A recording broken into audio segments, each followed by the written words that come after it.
दोस्तों, स्वागत है आपका मेरे YouTube चैनल इंग्लिश बाबू पर। और आज मैं फिर हाजिर हूँ आपके साथ एक नई स्टोरी लेकर। और दोस्तों, आज जो स्टोरी मैं आपके लिए लाया हूँ ये एक मॉरल स्टोरी है। बहुत ही सुंदर कहानी है, सुनकर आपको बहुत मज़ा आएगा। उसके अलावा इस स्टोरी में आपको कुछ नए एडवांस लेवल के इंग्लिश वर्ड मीनिंग सीखने को मिलेंगे, उनकी करेक्ट प्रोनाउंसिएशन के बारे में पता चलेगा। और जो इसका ग्रामर का पार्ट है उसे हमेशा की तरह बिल्कुल ही डिटेल में कवर करेंगे, तो एक एक स्ट्रक्चर को आप बहुत आसानी से सीख पाएंगे। तो चलिए दोस्तों, आज की इस कहानी को हम शुरू करते हैं और सबसे पहले कहानी का टाइटल देखते हैं। कहानी का टाइटल है द साइकिल ऑफ ईविल। क्या मतलब हुआ दोस्तों? साइकिल का मतलब होता है चक्र और ईविल का मतलब होता है बुराई। ऑफ का मतलब होता है का के की। तो इस पूरी लाइन का क्या अर्थ हुआ? द साइकिल ऑफ ईविल मतलब कि बुराई का चक्र। तो दोस्तों, ये आज की इस कहानी का टाइटल है, शीर्षक है। और अब मैं इसे पढ़ना शुरू करता हूँ। आपसे रिक्वेस्ट है आप इसे बिल्कुल ध्यान से सुने। यदि आपको कोई नया वर्ड या फिर ग्रामर का नया स्ट्रक्चर देखने को मिले तो आप उसको नोट भी ज़रूर करें। तो चलिए इसको शुरू करते हैं। Once there was a king who was so cruel and unjust that his subjects yearned for his dethronement or death। क्या मतलब हुआ दोस्तों? वंस का मतलब होता है एक बार। There was a king. दोस्तों, ये जो हमारा वाक्य है ये सिंपल पास्ट का वाक्य है। सिंपल पास्ट का मतलब होता है जब हम कोई भी ऐसा वाक्य बनाएं जहाँ पर वॉज या वर का प्रयोग किया जाता है हेल्पिंग ऑफ के रूप में, और साथ में कोई भी नाउन या फिर एडजेक्टिव को लेकर वाक्य को बनाया जाता है। और आपको ये चीज़ भी याद रखनी है कि जब आप कोई भी वाक्य बनाते हैं सिंपल प्रेजेंट या सिंपल पास्ट में, तो वहाँ पर किसी भी तरह की वर्ब का प्रयोग नहीं किया जाता है। तो इस लाइन का क्या अर्थ हुआ? वंस एक बार। देयर वॉज ए किंग मतलब एक बार एक राजा था। Who was so cruel and unjust. दोस्तों, हु एक रिलेटिव प्रोनाउन है। जब हम किसी का रेफरेंस देना चाहते हैं तो हु का प्रयोग किया जाता है। हु का मतलब हिंदी में हुआ जो। हु वॉज सो क्रूअल मतलब कि जो बहुत ज़्यादा क्रूर था। क्रूअल का मतलब होता है क्रूर। एंड अनजस्ट, अनजस्ट का मतलब होता है अन्यायपूर्ण, मतलब जो बहुत क्रूर और अन्यायपूर्ण था। दैट कि हिज सब्जेक्ट, सब्जेक्ट का मतलब होता है प्रजा, जो उसकी प्रजा थी। ईयर्न का मतलब होता है लालसा करना, किसी चीज़ की चाहत करना, मतलब कि वो चाहती थी। क्या चाहती थी? For his डिथॉर्नमेंट। डिथॉर्नमेंट का मतलब होता है किसी का सिंहासन को छीन लेना, मतलब उसका किसी को सिंहासन से उतार देना। मतलब वो चाहते थे कि या तो इसका डिथॉर्नमेंट हो जाए, मतलब उसको सिंहासन से उतार दिया जाए, और डेथ या फिर उसकी मृत्यु। तो इस पूरी लाइन का क्या अर्थ हुआ कि एक बार एक राजा था और वो इतना ज़्यादा क्रूर था और अन्यायपूर्ण था कि जो उसकी जो प्रजा थी वो चाहती थी कि या तो वो मतलब कि सिंहासन से उतर जाए या उसकी मृत्यु हो जाए। चलिए आगे देखिए। हावेवर हालांकि, वन डे एक दिन, ही सरप्राइज्ड देम। सरप्राइज का मतलब होता है किसी को हैरान कर देना। मतलब कि हावेवर हालांकि, वन डे ही सरप्राइज देम एक दिन उसने उन्हें सरप्राइज कर दिया, हैरान कर दिया। ऑल उन सबको हैरान कर दिया।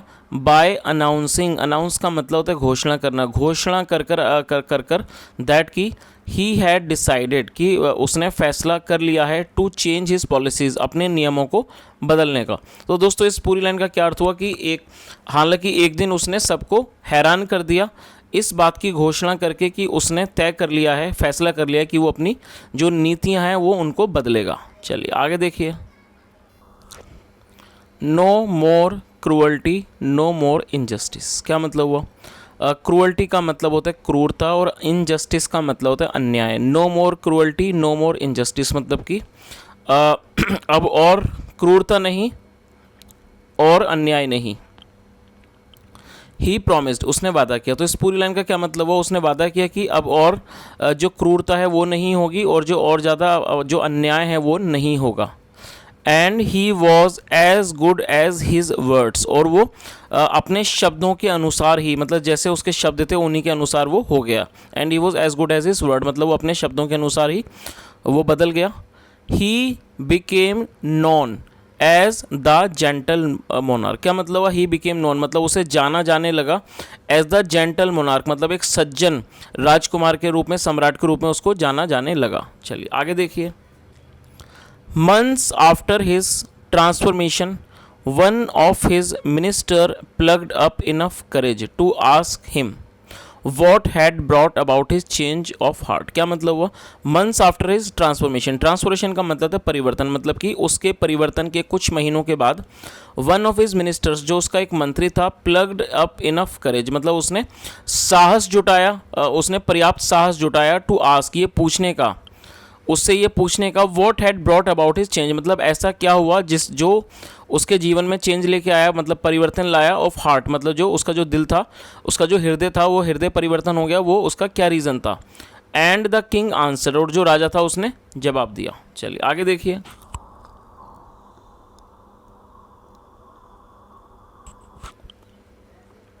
As once I was galloping through forest, I caught sight of a fox being chased by a hound। क्या मतलब हुआ? दोस्तों गैलोपिंग का मतलब होता है सरपट दौड़ना, कहीं चलकर जल्दी से जाना, उसे गैलोपिंग कहा जाता है। और ये जो हमारा वाक्य है ये पास्ट कॉन्टिन्यूस का वाक्य है, जब किसी वाक्य में वॉज वर्ब के बाद वर्ब की फोर्थ फॉर्म का प्रयोग किया जाता है, इस तरह का जो वाक्य है वो पास्ट कॉन्टिन्यूस का वाक्य कहलाता है। तो इस लाइन का क्या अर्थ हुआ? एज मतलब कि जैसे कि वंस एक बार, I was galloping through forest, मतलब कि मैं एक जंगल से होकर तेज़ी से गुजर रहा था। आई कॉट साइट, मतलब कि मेरी नज़र पड़ी, या कह सकते हैं मैंने देखा, ऑफ ए फॉक्स, एक लोमड़ी को, बीइंग चेस्ड, जिसका पीछा किया जा रहा है, बाय ए हाउंड, हाउंड का मतलब होता है शिकारी कुत्ता। तो इस पूरी लाइन का क्या मतलब हुआ? जब मैं एक जंगल से तेज़ी से होकर गुजर रहा था तो मेरी नज़र पड़ी, मैंने देखा, क्या देखा? A fox being chased by a hound, मतलब एक फॉक्स है जो लोमड़ी है जिसका पीछा एक शिकारी कुत्ते के द्वारा किया जा रहा है। द फॉक्स एस्केप्ड, जो फॉक्स थी वो बचकर निकल गई। एस्केप का मतलब था बचकर निकल जाना, जो लोमड़ी थी वो बचकर निकल गई। इनटू हिज होल, अपने बिल में, but not before the hound had bitten into its leg, लेकिन उससे पहले नहीं, क्योंकि जो हाउंड था, जो शिकारी कुत्ता था, हैड बिटन, वो काट चुका था, इनटू हिज इट्स लेग, उसके पैर में काट चुका था। एंड लेम्ड इट फॉर लाइफ, लेम का मतलब लंगड़ा कर देना, एंड लेम्ड इट फॉर लाइफ, और उसको उसने जीवन भर के लिए लंगड़ा कर दिया। चलिए आगे देखिए। लेटर मतलब कि बाद में। When I rode into a village, ये राइट की सेकंड फॉर्म है, इसका मतलब होता है घुड़सवारी करना। When I rode into a village मतलब जब मैं घुड़सवारी करके एक गांव में गया। I saw, मैंने देखा, द सेम हाउंड, मतलब उसी हाउंड को, उसी शिकारी कुत्ते को देखा, बार्किंग एट ए मैन, एक आदमी पर भौंकते हुए। तो इस पूरी लाइन का क्या मतलब है? उसने क्या कहा कि बाद में जब मैं एक घुड़सवारी करते हुए एक गाँव में गया, मैंने देखा उसी, मतलब I saw the same hound barking at a man, मैंने उसी कुत्ते को, उसी शिकारी कुत्ते को एक आदमी पर भौंकते हुए देखा। Even as I watch the man, मतलब कि जैसे कि मैंने उस आदमी को देखा, the man picked up a huge stone, और ह्यूज का मतलब बड़ा, picked up a huge stone, उसने एक बड़े पत्थर को उठा लिया। And flung it at the hound, और उसने फ्लंग इट, उसको चला दिया, एट ए हाउंड, उस शिकारी कुत्ते पर, ब्रेकिंग इट्स लेग, उसकी टांग को तोड़ते हुए। चलिए आगे देखिए।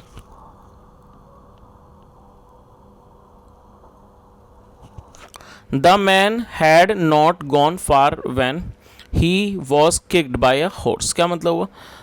दोस्तों यहाँ पर हेड के साथ थर्ड फॉर्म का प्रयोग किया गया। तो जब किसी वाक्य में हेड के साथ थर्ड फॉर्म का प्रयोग किया जाता है, इस तरह का जो वाक्य है पास्ट परफेक्ट का वाक्य कहलाता है। तो इस लाइन का क्या मतलब हुआ? The man had not gone far, मतलब जो आदमी था वो ज़्यादा दूर नहीं गया था। वैन ही वॉज किक्ड, जब उसको लात मारी गई, बाय अ हॉर्स, एक घोड़े के द्वारा। और दोस्तों ये जो हमारा वाक्य है वॉज किक्ड, ये हमारा पास्ट इंडेफिनिट का पैसिव वॉइस का सेंटेंस है। जब किसी भी वाक्य में वॉज या वर के बाद थर्ड फॉर्म का प्रयोग किया जाता है तो वो पास्ट इंडेफिनिट का पैसिव वॉइस का वाक्य कहलाता है। तो इस पूरी लाइन का क्या मतलब हुआ कि वो जो आदमी था वो ज़्यादा दूर नहीं गया था जब उसे एक घोड़े के द्वारा लात मारी गई।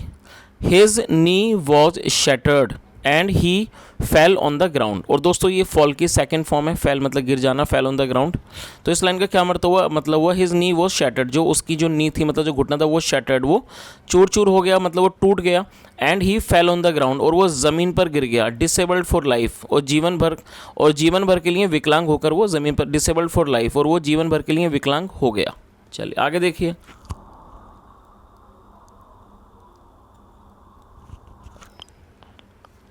The horse began to run, और ये बिगिन की सेकंड फॉर्म है। और दोस्तों ये भी हमारा पास्ट इंडेफिनिट का अफर्मेटिव वाक्य है।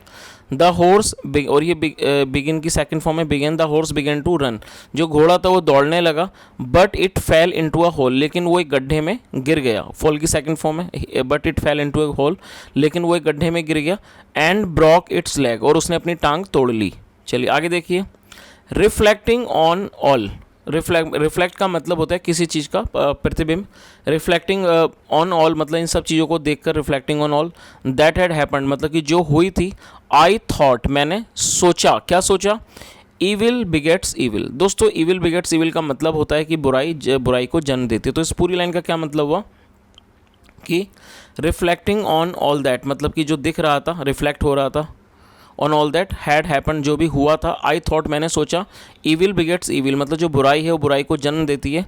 If I continue in my evil ways, यदि मैं जारी रखता हूँ, कंटिन्यू मतलब जारी रखना, if I continue in my evil ways मतलब यदि मैं जारी रखता हूँ इन माई ईविल वेज, जो मेरा जो बुराई का जो तरीके हैं उस चीज़ को मैं जारी रखता हूँ, I will surely be overtaken by evil. और दोस्तों ये ओवरटेक की थर्ड फॉर्म है, ओवरटेकन इसका मतलब है हावी हो जाना। I will surely be overtaken by evil मतलब मुझ पर भी बुराई हावी हो जाएगी। So I decided to change, इसलिए मैंने फैसला किया बदलने का। चलिए आगे देखिए।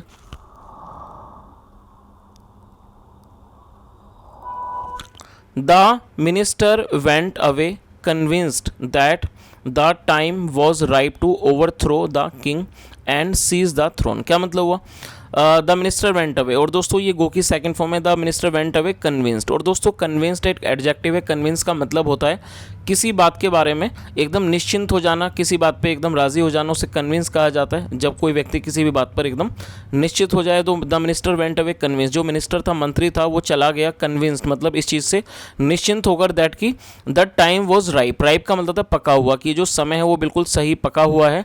To overthrow the king, overthrow का मतलब होता है उखाड़ फेंकना, मतलब राजा को उखाड़ फेंकने का जो समय है वो बिल्कुल उचित समय है। And seize the throne, seize मतलब छीन लेना और सिंहासन को छीन लेने का। तो दोस्तों इस पूरी लाइन का क्या मतलब हुआ, the minister went away convinced that the time was ripe to overthrow the king and seize the throne मतलब जो मंत्री था वो चला गया इस बात से निश्चिंत होकर कि जो समय है वो बिल्कुल मतलब पका हुआ है, वो इस चीज़ के लिए बिल्कुल तैयार है। टू ओवरथ्रो द किंग, राजा को उखाड़ फेंकने का, एंड सीज द थ्रोन और उसके सिंहासन को छीन लेने का। चलिए आगे देखिए। इमर्स्ड इन थॉट, दोस्तों इमर्स का मतलब होता है किसी बात में लीन हो जाना, और ये एडजेक्टिव है। इमर्स इन थॉट मतलब विचारों में खोया हुआ, विचारों में लीन हुआ। He did not see the steps, उसने सीढ़ियों को नहीं देखा। इन फ्रंट ऑफ हिम, अपने सामने। एंड फेल, और गिर गया। ब्रेकिंग हिज नेक, अपनी गर्दन को तोड़ते हुए।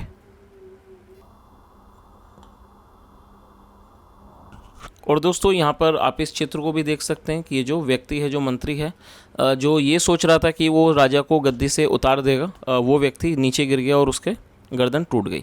चलिए दोस्तों आगे देखते हैं। चलिए दोस्तों अब इस कहानी का जो मॉरल है वो भी देख लेते हैं। वाइजली सेट, क्या समझदारी से कहा गया, क्या कहा गया है, keep clear of evil thoughts and deeds. Evil thoughts का मतलब होता है बुरे विचार, और डीड्स मतलब बुरे काम। तो इस लाइन का क्या मतलब हुआ, keep clear of evil thoughts and deeds मतलब कि बुरे विचारों से और बुरे कामों से दूर रहो, उनसे दूर रहो। तो दोस्तों ये आज की एक छोटी सी कहानी थी, बहुत ही अच्छे मॉरल के साथ। जैसा हमने देखा कि जो ईविल ऑफ साइकिल मतलब बुराई का चक्र, की यदि कोई बुराई होती है तो बुराई उसके बाद भी एक बुराई होती है, जो इस तरह का एक चक्र चल जाता है। तो यदि कोई बुरा करता है तो उसका अंजाम भी बुरा होता है। तो दोस्तों ये आज की कहानी थी, और मैं उम्मीद करता हूँ कहानी आपको अच्छी लगी होगी। यदि मेरा पढ़ाने का प्रयास भी आपको अच्छा लगा हो तो आपसे रिक्वेस्ट है, वीडियो को लाइक करें, शेयर करें, चैनल को जरूर सब्सक्राइब करें, और कमेंट करके ज़रूर बताएं यदि आपका कोई सुझाव हो। और यदि आपने आज की स्टोरी में कोई नया वर्ड सीखा हो तो कमेंट के माध्यम से ज़रूर बताएं। सुनने के लिए thank you so much. Have a nice day and bye.